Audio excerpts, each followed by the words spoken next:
quando nós observamos o trato para com as mulheres, isso fica ainda mais gritante. Porque para as mulheres, o apóstolo Paulo, ele é bem mais detalhista. Não adianta vir ao culto, cultuar ao Senhor somente, se a sua vida não é um culto ao Senhor. Não adianta. E Paulo vai dizer o que significa a mulher mais velha e a mais jovem viver para cultuar o Senhor. Ele vai descrever isso. Para cultuar o Senhor. As mulheres aqui são colocadas como uma missão primordial. Primordial. Elas são colocadas, olha que coisa linda, irmãos. As mulheres aqui mais velhas são colocadas como aquelas que moldarão as mais jovens para exercerem o papel que Deus criou para que elas fossem auxiliadoras idôneas. Olha a beleza disso. Olha a beleza disso. Você não tem que criar uma empresária, não. Você não tem que formar uma acadêmica, não. Existe algo que antecede a isso tudo. Tudo. Criar uma mulher piedosa. Piedosa. E lá na frente você vai saber que não foi você.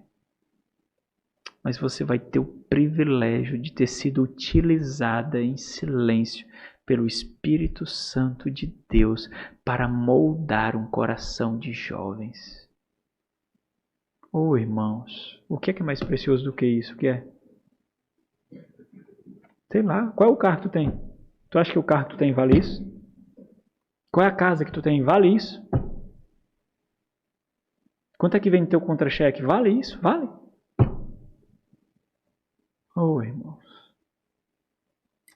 O grande problema é que nós, de alguma forma, não nos espantamos mais com a grandiosidade das Sagradas Escrituras. Olha o que eles falam para as mulheres adultas e as jovens aqui. Da mesma forma, as mulheres da igreja, sejam elas velhas ou jovens, tinham um papel primordial a desempenhar. E observe, esse papel vai muito além, mais uma vez, das programações da igreja. Na verdade, o teor e a linguagem do que é exigido aqui fortalece ainda mais o fato de que a igreja é o centro daqueles que a compõem. Olha o que ele direciona para as mulheres aqui. Ele está mostrando que o evangelho deve ser central na vida da igreja e aquilo que é vivido na vida da igreja deve ganhar a cozinha das mulheres, a sala das mulheres, a casa das mulheres, para colocar esses locais como um campo missionário que preparará outras jovens.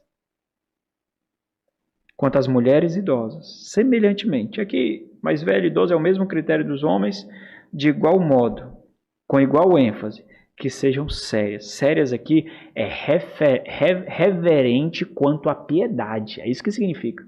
Não é uma pessoa sisuda, não. Pessoa que não fala com ninguém. Séria aqui significa ser reverente quanto à devoção piedosa. Olhar para a sua vida, olhar para a sua missão e ter seriedade nisso. Deve ser sérias em seu proceder, em seu comportamento, em sua conduta, ou seja, em sua vida. Que significa isso? O que significa, então? Não caluniadoras. E a palavra caluniador aqui é muito importante porque a palavra na língua original é diabolos. Isso daqui é um título dado a Satanás. É o acusador. Aquele que calunia é um acusador. É aquele que aponta. Que é um título para Satanás, para o diabo. Não caluniadoras, não escravizadas ou dominadas por vinho. O vinho aqui representa tudo aquilo que lhe tira da sobriedade. Não somente o vinho em si, mas aquilo que ele faz, lhe tira da sobriedade. O que é que elas devem ser, então? Sejam mestras do bem. Significa ensinar corretamente, segundo a sã doutrina. Qual é o propósito disso? A fim de instruírem esse termo aqui significa instruir de maneira sábia e adequada, ou seja, restaurando a mentalidade correta, e é muito interessante isso, porque os nossos jovens, as nossas jovens, têm a mente como alvo a ser corrompido na universidade, nas escolas e na amizade. E esse termo aqui ele só aparece uma vez em todo o Novo Testamento, significa restaurar a mentalidade correta. Imagine a cena maravilhosa. Você convida uma jovem nossa. Profeta de casa nunca é bem recebido, então a mãe tenta fazer com aquela jovem e não consegue. Tenta fazer e pede ajuda a outra mãe. Ô mulherzinha, né? Ô irmã, estou com dificuldade com a minha filha. Eu já tentei instruir de algumas formas e talvez eu não estou conseguindo acessar o coração ali quanto deveria. E quando eu falo, às vezes já vem com 7 pedras na mão, algumas barreiras já são levantadas, mas eu observei que ela lhe escuta de uma forma diferente. E pelo menos com você ela vai ser educada, porque não vai ser tão agressiva às vezes comigo. Então faz o seguinte, me ajuda nisso. Aí a outra irmã chama para passar uma tarde em casa. Vamos aqui preparar um lanche para a gente.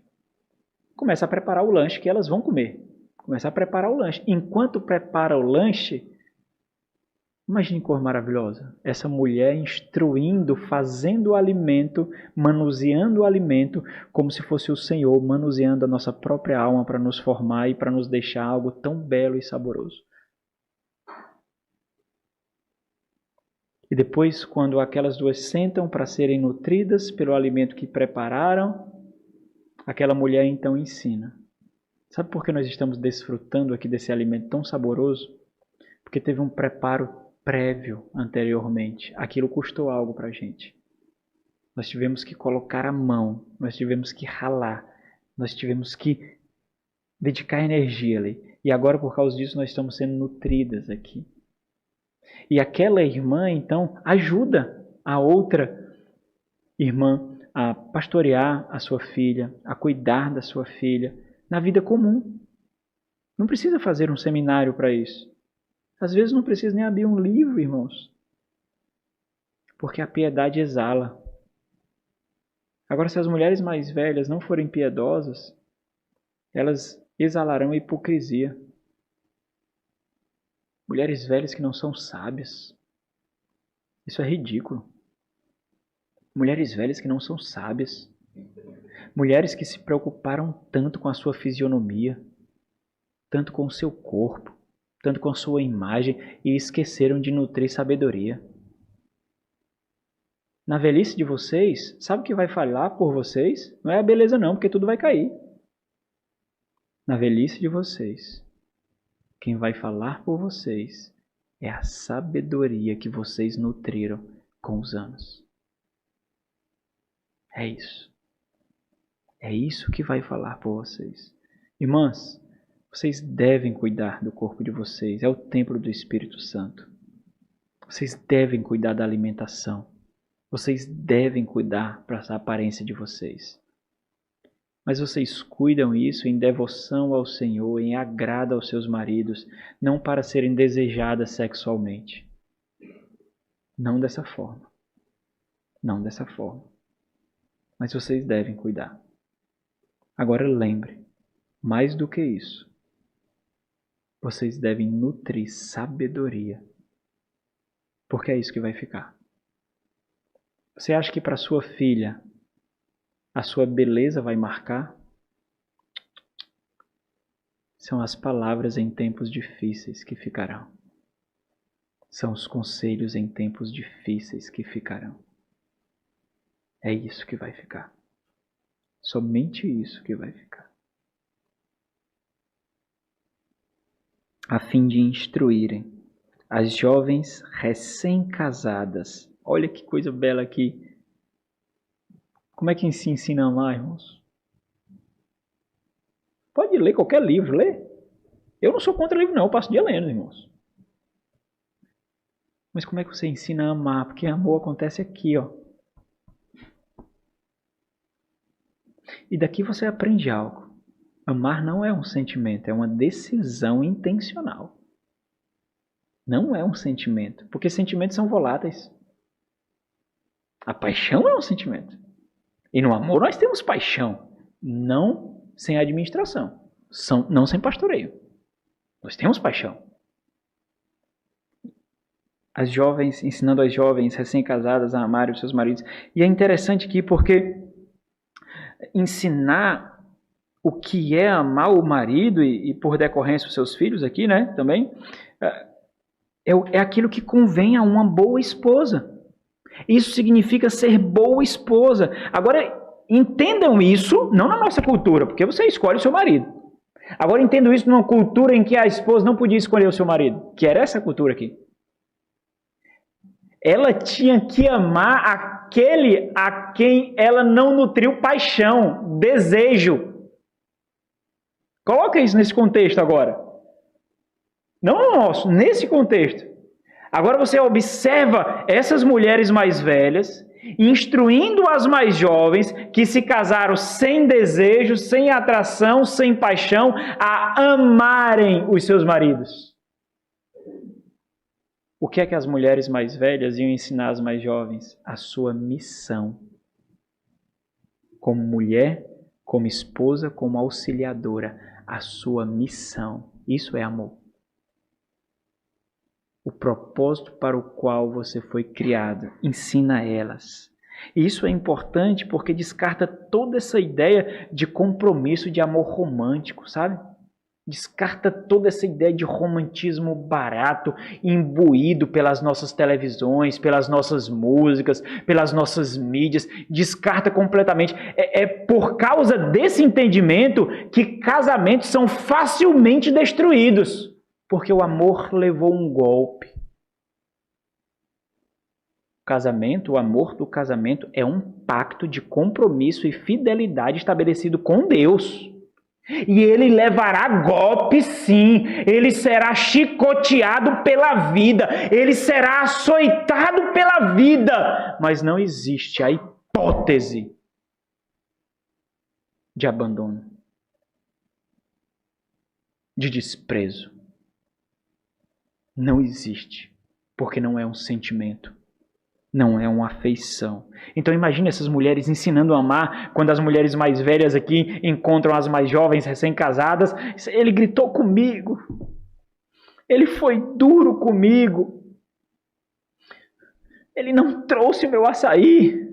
Isso aí é demais. Não, aí é caso de... Aí já não tem. Aí é divórcio na hora, não tem como não. Se for com linho, leitinho, então... Aí essas mulheres chamam... Eu lhe entendo, minha filha, eu lhe entendo. É duro, não é?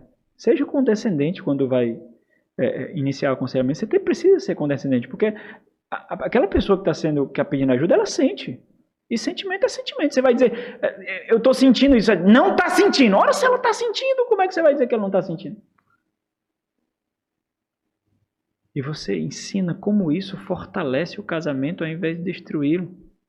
Como isso mostra outros aspectos do compromisso conjugal que então ela não via, porque ela só via aquele romantismo, aquela paixão. E ela precisa ver outros aspectos que somente a dor, as lágrimas conseguem mostrar.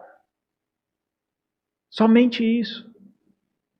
E essas mulheres, agora sábias, mas que também passaram por isso, elas podem instruir para que as mais jovens não sintam tantas dores como muitas vezes elas sentiram, porque não tinha ninguém para as instruir. E ele continua, né? A serem sensatas. Sensata aqui é do mesmo jeito autocontrole, certo? Domínio próprio. Sóbria, não levada por impulsos. A serem honestas. Honestidade significa sem deficiência moral no caráter. Honestidade, sem hipocrisia, sem deficiência moral no caráter. Boas donas de casa, bondosas, sujeitas ao marido. É a mesma palavra em Efésios capítulo 5 para falar de submissas. Serem submissas. Para que isso tudo, irmãos? Olha como é interessante, como elas são instrumentos que evidenciarão na sua vida a palavra de Deus sendo exaltada. Porque se elas não viverem assim, a palavra de Deus será o quê? Difamada.